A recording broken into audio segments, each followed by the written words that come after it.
Well. Here goes the radio voice, Darrin Harvey, on the Rock Rage Radio Network. Rimshots with Sean. My friend Darrin Harvey, who we didn't even in the last segment, but doesn't matter because we're covering your TV show. Rewind 89.3 in New Minas, Nova Scotia. So anybody that's in the United States, it's a wonderful town. Oh, we like it, yeah. Right. Village, yep. Any of our friends from not in the area, this would be something that they talk about Nova Scotia being, picturesque. Yeah, on the coastline. It's Great lovely place. here. Yeah, it's lovely here. New Minas is the shopping center of the Annapolis Valley. So the Annapolis Valley is just this long line of towns and villages. And, in New Minas, we've got the Walmart, for example, and a shiny new Starbucks and stuff. So, if you're in an outlier area, town or village, or just an area, you come into New Minas and you get your stuff. And wasn't this where Jason Priestley shot a show? Jason Priestley has been in this studio more times than Carter's got little liver pills. He shot, you could almost see, but it's about a minute from here. And when he was around, he was just completely accessible. I could call him and he'd come in, or he really embraced this area. So he was always really accessible, really nice. And Dave Roberts, the great singer from Titan and Blueberry Grunt and the Trees, they released a Fire Rooster song years ago, and he put the video out. I made the comment that he had the Jason Priestley sideburns. You know what I was talking about. But so what goes on, man, in the town of New Minas in the radio game? Well, we are bigger than New Minas. We broadcast from New Minas, but it's in the Annapolis Valley. Trying to keep it local, because you can be, if you just want to play a format or we're 70s, 80s, 90s, you can just pick a playlist and do that. So you need to bring something else to the party. So you better be supporting local. And, we were talking about on Rimshots, I had my granddaughter in for the first time because she is a munchkin in The Wizard of Oz. So we're promoting that local play. It's good to promote local arts at any. Look who I'm talking to. It's good to promote local arts at anything, and we are both more than music. Right. Like we can do that. Well, the fact that you're doing this means you're more than music. We haven't played music yet, but I've got a harmonica on my belt. Okay, I'm good to go. I'm good to go. What we'll do is when we're in the segment, we'll have you sing us out. I'm not ready to. I wasn't jonesing to play. But you've got to bring something else, like what is happening in the community. So in my morning show, I have 5 newscasts. We try to keep it local and regional. There's less Trump in our newscasts and more, hey, the tolls are off the bridges, sort of thing. Absolutely. In Halifax, that affects everybody. It certainly affects lots and lots of people here in the Annapolis Valley. Who we all go to Halifax. Mm-hmm.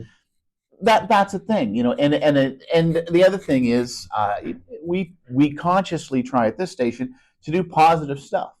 I have a phone number 902-365-GOOD. Certainly leave a message, and it's for the good line. And every day that I do 5 days a week, Monday to Friday, people call or people leave on Facebook something good. I'm going to see my sister for the first time in 6 months today. So that's what's happening is we're trying to be positive, and we're trying to play good music, and we're trying to be local. And if you do that, we're doing very well. Something that I've always tried, and people say, well, how can you promote people that aren't yourself? Because the thing is mostly people are them first and other people second. Like if you're looking at a picture of 35 people, you're looking for yourself in the picture before anybody else. That's just human nature. Yeah. I guess subliminally, I don't know if I'm saying that correctly, have kind of taken the format of the DJ in that you have to promote all kinds of things because you need content, you need people to buy in, you need people to support. You need content, you need people to buy, you need support. All of those things. Right. And you get that by seeing themselves in the picture, or Darrin's the DJ. He's Nova Scotia famous. He's East Coast famous, and I know him. Like that's kind of how it works. And do you find sometimes that stuff pops up in your life and you got to promote it, and you go like, I don't really want to. Yes. Yeah. Oh man, I'm very political, and I grew up in a very political family. So all the time, Yeah. something comes up that's just not for me. But that doesn't matter because it may not be for me, but it's not about me at all. So be bigger and be better. Yeah. Wow. All the time. Yeah, absolutely. And yes. The answer to your question is yes. Yeah, because you mentioned Trumpian stuff, and I mean, I've stayed out of that, and there's a couple reasons. One, I mean, I'm not really a political person. I'm a very much common sense. Some people would question that, but it's like, if candidate A is doing all this stuff and he's doing what he says he's going to do, that's all I need to know. I don't care what party you're part of, right? But that's a utopian sort of thing that we never see. But I've been able to kind of I've been dragged into those arguments, but I've managed to stay away from them because we try to take a little bit more of a an issue sort of thing and get people thinking. Do you guys get to deal with any of that when you're in here, like community issues or any? I know you're not talk radio per se, but no, but we're not like I don't mind. My boss, if I have a big long talk segment, it's all relevant. He's like, "That was great. That was great. Knock yourself out." Sure. I mean, that's staying local. And I would even argue with you, and I'm not an English major, you are very political. You are very political because you have taken a stance about, I'm promoting arts. You're primarily promoting music, but not exclusively. Right. And there are people that will say, arts funding is not important. Don't you know we have a homeless problem? Don't you know that there's kids going to school?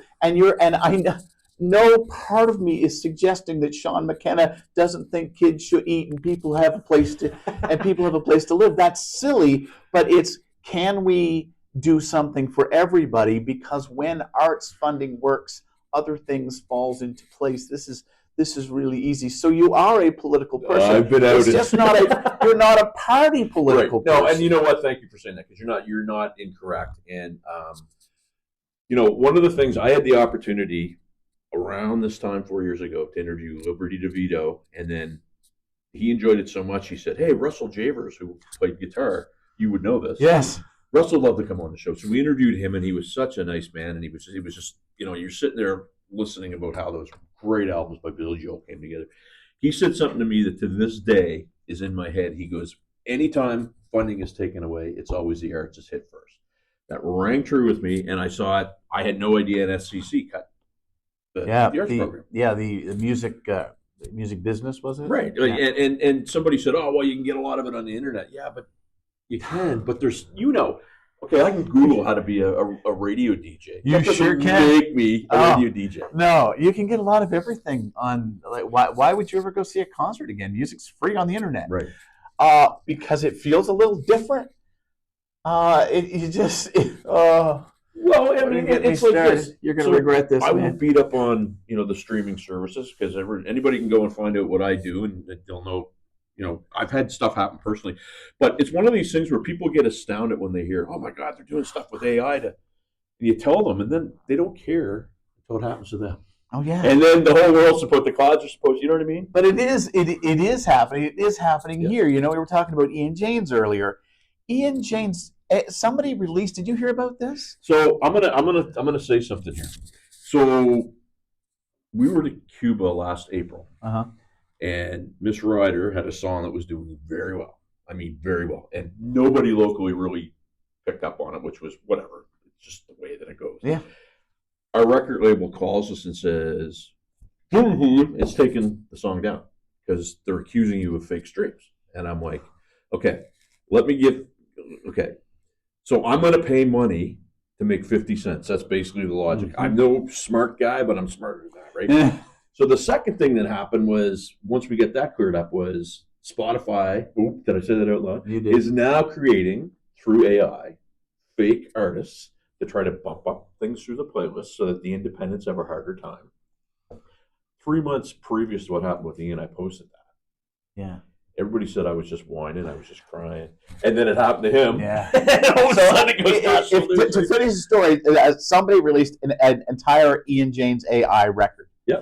And it was awful. Because he played some of it for me, and it wasn't even really. I mean, I don't know Ian well, but it didn't even sound like something he would write. No, it wasn't like way out there, but it was close enough that it was bad, and it was bad. And clearly, it was a silhouette of Ian on the cover, and he fortunately got it down. But you can be scared of that stuff. AI is wonderful and it serves purpose, but I saw somebody's quote. This isn't mine. AI shouldn't be making art. It should be doing the really dull stuff to let artists make more art. Yeah, well, I agree. I just saw something last night, where a friend of mine who writes stuff in Nashville was told by her publisher that they were notified that they're going to give her $10 a song now. AI is going to do everything. They're going to put her name on it and give her $10 a song, but she gets no further royalties, no nothing. So basically, you're an artist in name only, right? What? Yeah, I couldn't believe That's just, well, you know what? AI's not there. So good for them. That's great. AI is not there. AI makes tons of mistakes and tons of crappy music. We're not there, and I think we're many years from that. You know when I'll totally buy into AI is when somebody does a video of me singing and I sound like Ronnie James Dio. Then I'll buy into Oh man, that day, right? That day. I know that's never going to happen. So, and we could talk about this a lot and ad nauseum. But from somebody that works, you're a musician, but you're a DJ as well. We hear a lot about streaming and all that. What's your impression of that and how it affects not only music but musicians? Do you have an opinion? Well, sure. The streamers aren't paying fairly. Right. That's obvious. That's my opinion. I think any way you can get more music out to more people is good. It obviously, but when it's negatively impacting incomes of people. But what we're seeing with a lot of American boycotts right now is wildly entertaining to musicians who have been doing this for years. Right. What they're saying in just general overall international trade, we need to look at new markets. We need to look at new ways to make money. And every musician's been saying, I've had to do that for about 20 years because people used to make money, as you know better than anyone, selling records and stuff. And now you've got to put bums in seats. You need to get better than that because there's, I want to be fair, 25, 30 people in Atlantic Canada making money off streaming. Yeah. And everyone else just does it. And we've gone back to the argument they always used to use about exposure. Well, it's good exposure. I hear this all the time, right? Yeah. Oh, it's great exposure. You can hit markets that you wouldn't normally. Okay, great. But in a way, because you know this, and this isn't like a slight to anybody, but it's harder for independent artists to get on local radio now because the majors control everything, and the independent guy. It's not like I used to be able to. Darren's coming in at 5:30. I'll show up with my tape and give it to him. And that doesn't happen anymore. No, it doesn't. But there are outlets, which is the good news. Right. I think of my friend Tom Bedell at Q104, Route 104. Great. It's a way to get him out there. But yeah, there are. That's again, it's different. So smart musicians have been 2 decades with this going. I need to find new avenues to make money, new ways to get it out there, and. Streamers aren't paying fairly. Yeah, I'm glad you brought up Tom because he is country radio in the city for some reason. Like I played on a song by this young guy, Damon McClellan, and the song that I played on, somebody's like, "Oh, well, the song was played. And it was played, 10 times in a week." I was like, "Wow, it's been a long time since I've been on a song that was played locally." Sure. But country music, for whatever reason, Halifax seems to be doing some stuff. The other stuff doesn't. So I'm glad you mentioned Tom because I know he does. He's had Michelle on a bunch of times. Sure. And to your point, I mean, there's somebody that's working the camera who's got almost 3 million social media, streams, downloads, whatever. Yeah. Yet she still has a little bit of anonymity in Halifax, Dartmouth. Now she's playing Rock the Harbor. That's going to be amazing. But it's one of those things where we call it news cycle. If you're not in it, you're not part of it. You know what I mean? Yeah, right? I do indeed. So we're going to wrap up because this was a special segment, not recently for Rock Rage Radio, and I do appreciate you doing that because Rock Rage has been amazing to me. It's got me exposure to other markets, which has been tough. Last question, as somebody that is a DJ, musician as well, local people, you've covered the East Coast. If you're to give a piece of advice to musicians that want to try to do something, get started or get their career going, what would you tell them? Man, focus. Find that outside the box thinking.